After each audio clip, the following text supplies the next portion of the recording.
So it's time for some good old-fashioned wrestling. But not just any type of wrestling.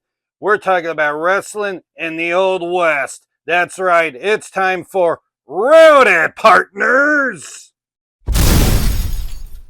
A game with one of the most bonkers premises ever, and we love it!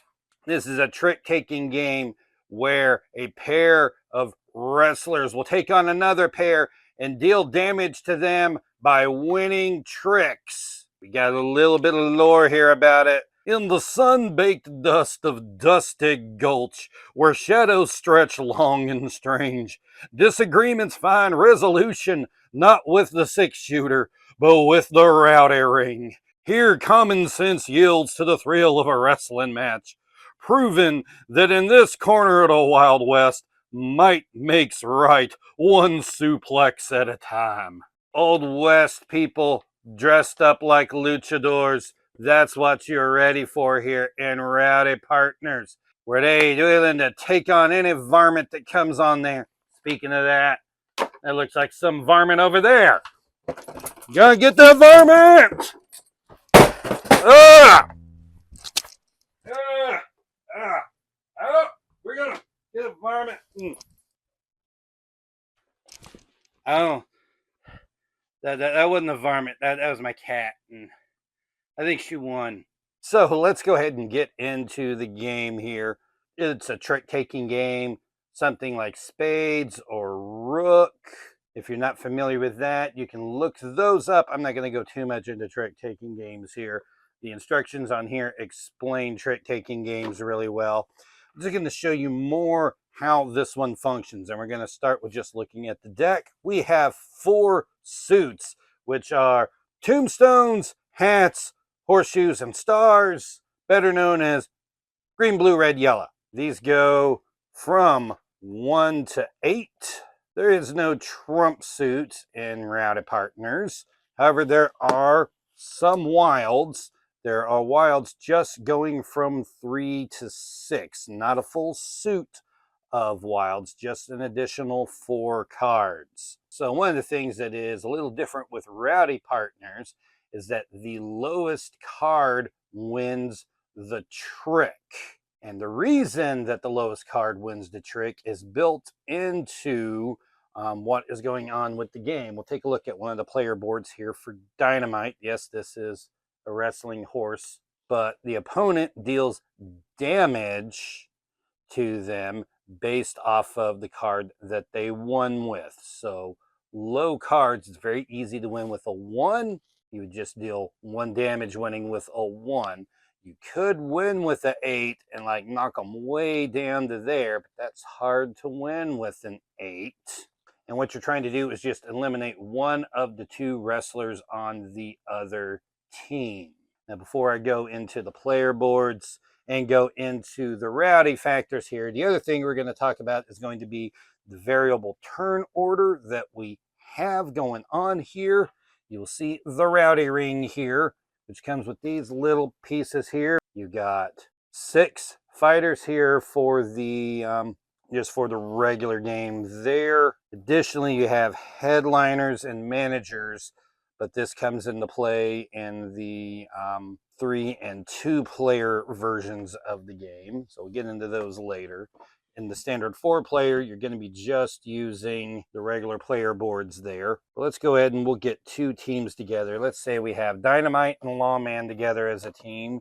So we go through here and we find Dynamite and Lawman's player tokens there. We put those in and we'll put that like that, which currently has Lawman in the ring. And then we'll say that we have the Wretch and Amazing Grace as another team. And we will go ahead and start with Grace in that position there. So starting off with the order here, let me show you how this all goes here. Starting off in the number 1 position, which would be right here, would be Lawman, who is considered to be in the ring. Also in the ring in the number 2 position would be Amazing Grace. Currently the number 3 and 4 are considered to be on the ropes. 3 would be the Wretch, and then 4 would be Dynamite, which means that the player that leads their partner is the one that is in the hammer position down there. And you play in that variable order based off of what we have there in the Rowdy ring. Now, if Lawman were to win this next trick here, Lawman would stay in the ring. Everything will happen the same there. When someone else wins, let's say if Dynamite were to win, what would happen is this would flip around. That would put Dynamite in the number 1 position where Dynamite would be leading. That does not affect Amazing Grace or the Wretch. They stay in 2 and 3. And then Lawman is now in the 4th position. If one of these were to win, what would happen? Let's say that Grace were to win. It would just slide down like this here, where Grace is now in the 1 position, which would put Dynamite, who's still in the ring, into 2 position. Then Lawman in 3 and the Wretch in 4. When tricks are won and damage is dealt, it is dealt to the opposing fighter that is in the ring. So if Dynamite were to win this trick in this position here and win that with a 2, it would be Grace that would be getting the 2 damage dealt to her and not the Wretch, because the Wretch is out of the ring. Also go over on the board here how pins work. Once you are dealt damaged and you go below 1, you go to the 0 and you stop. Okay, so if you're sitting here at 2 and you took 3 damage, you're just going to take the 2 and stop there at the 0. At this point, you need this amount of damage to advance to the next one. So to push them to this position, you've got to deal just 1 damage to them. The next one, they have to have 2 damage dealt to them. If you're able to deal 2, then they go to that. And then finally, the last one, they need 3 damage. And if you're able to deal 3 damage to them in that position, they go to there. So you can get them down to the 0 and then take some time for them to move, particularly from that 2 spot there, to be able to get the 2 and 3 damage. It can take a little bit to get them completely down once they're pinned. So now we'll show you what these player boards do here.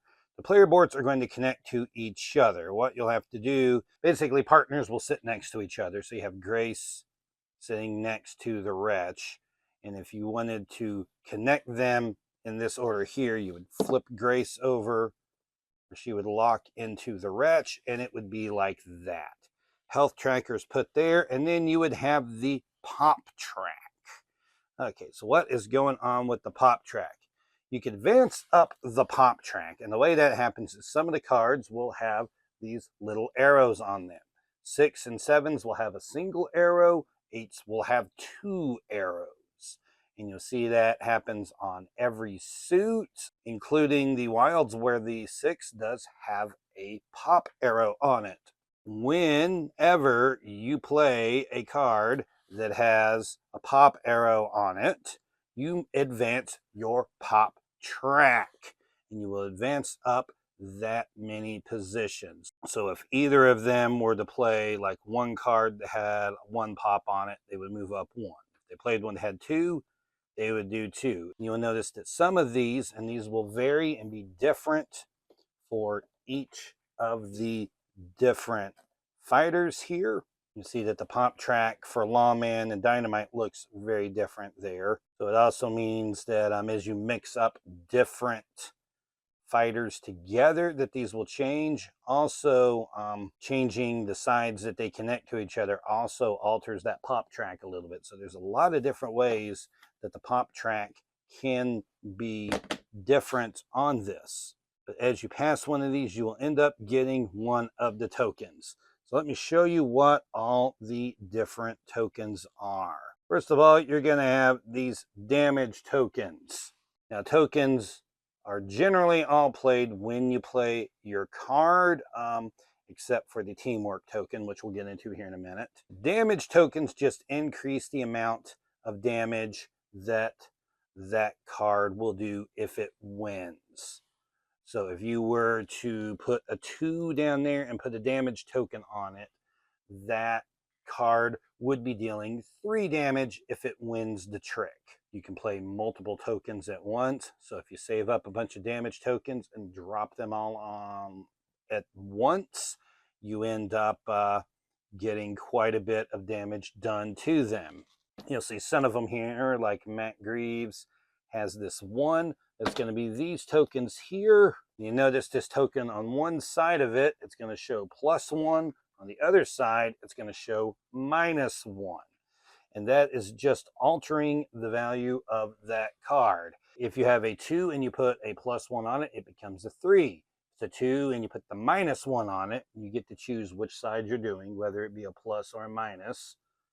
If you put a -1 on the 2, it becomes a 1, and it is treated as if it were that card. The teamwork is the one that plays a little bit differently. This would be played before you or your partner play a card on that trick. And what this does is this just lets you switch which one of you is in the ring. You can just switch out and put your partner in. Maybe your partner's thinks they have a better chance of winning than you. Maybe you're just really getting down to damage and you need to get out of the ring so you don't get eliminated. Now, cheats are kind of double-sided ones here. They have the cheat logo on one side, which is all everybody sees, but you get to peek at the other side and can see what the cheat is. Now, some of these are going to be pretty simple things here. You have the damage tokens that you recognize. You have the teamwork tokens, which you recognize. We see that there are -2 and +2 tokens. These work just like the -1 and +1s, except that they are only that plus or minus. You can't flip it over and make it the other.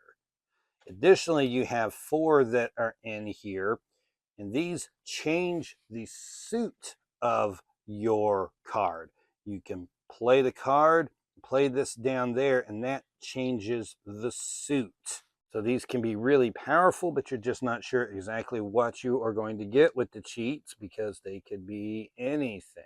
Now, additionally, 3 of the regular wrestlers have their own special unique token, which are going to be these big guys here. Dynamite has one, which is modify any card to be +1. You can play that on your card or any other card that has already been played. So you can change your partner's card, boost that up 1. There are reasons that you might want to bump your opponents up, and we'll get into that in a bit. Lawman has the Lariat, which is modify your card to follow suit and -1. So it changes it to whatever color the suit that is leading is, and also makes it a -1. Amazing Grace has Mercy and Damnation, which is modify your card +2 or -2. So it kind of works like this token, except it's a +2 or -2. Now, the other wrestlers do have other abilities here. The Wretch has, if you or your teammate gain a cheat, they look at 2 and put 1 back instead. So you get to kind of look at the cheats and pick one that you like better. Thunder has Clapback. When Thunder enters the ring, gain 1 pop. So it just lets his pop track move a bit better. And Nat Greaves, your team's damage tokens deal +1 damage. So they add an additional damage on there. And then the last thing to go into here is going to be countering. That you can counter a card in there. And what that is you play the same number that has already been played. Let's say, for example, that player 1 puts down a 3.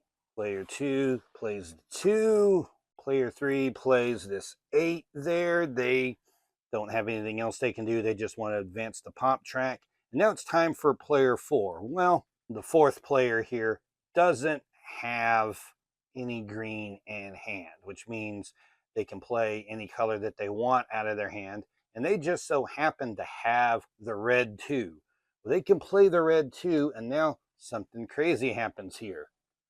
This card and this card are canceled out, which now means that the 3 is winning instead of that 2, which is a really fun thing that can happen in here. It can make it a little bit unpredictable. Now, it could also be things like, let's say that he didn't have the red 2. Let's say that he has a yellow 3. Well, if he were to play the yellow 3, that would be kind of bad there because he would be canceling out his partner. But if he had the -1, not a +1, a -1, well, then that makes this a 2, and now that 2 cancels out this one. So yeah, modifying the values on the cards is really a lot of fun there. And that's kind of what brings the rowdiness into this here. That stops it from just being like a regular trick taker. There's a lot of trick takers, and a lot of people, like I do, enjoy this, being able to count the cards through there, particularly in something like spades or rook, and knowing what cards have gone out, what ones I have in my hand, and just kind of mathing all that out. This does take some of that away from it here and just kind of brings in some randomness and a lot of crazy fun into it, although there is still strategy in that fun. It's not just insanity with like turn your brain off and just play stuff. You still got to think about the game, but it does play very differently from your regular trick takers, and I really like that. Now let's get into what is going on with the headliners here. Now the headliners are just going to show up in the 2 and 3 player versions of the game.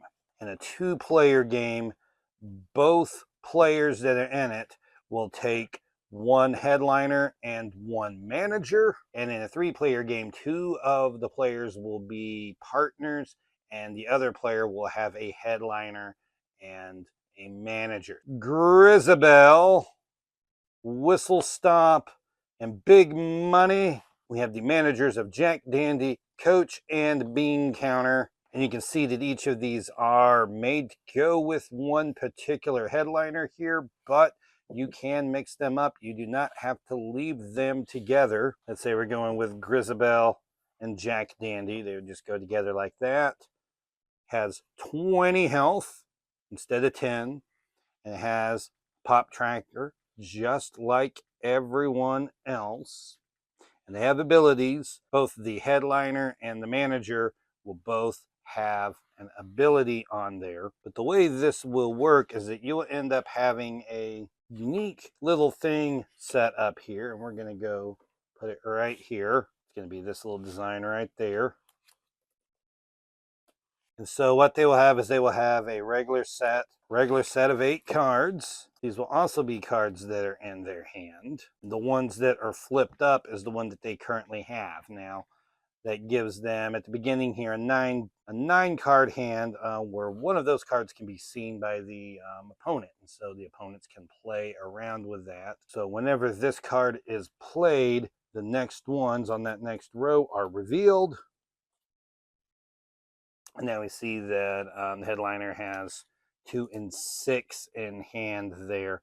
Once you get to this one here, their special token comes out, which is why their ability token is not on the pop track. But they would get that once the 2 and the 6 are gone. And so that basically gives a way to have someone play 2-handed, but not have it just be like a straight 2 hands, because just 2 actual hands would be a little too strong, and having this little setup here kind of stops that from being so crazy. That is a look at Rowdy Partners, a trick-taking game with a lot of crazy quirks on it, and it's really a lot of fun and not just your basic trick-taking game. So if you found this video interesting, you can give it a thumbs up and a like. You can go down to the comments section and let me know what you think down there. And you can also subscribe to my channel to make sure you catch all the videos that I post so you don't miss anything. This is Jeremy with Point Extra G, and we'll see you around next time.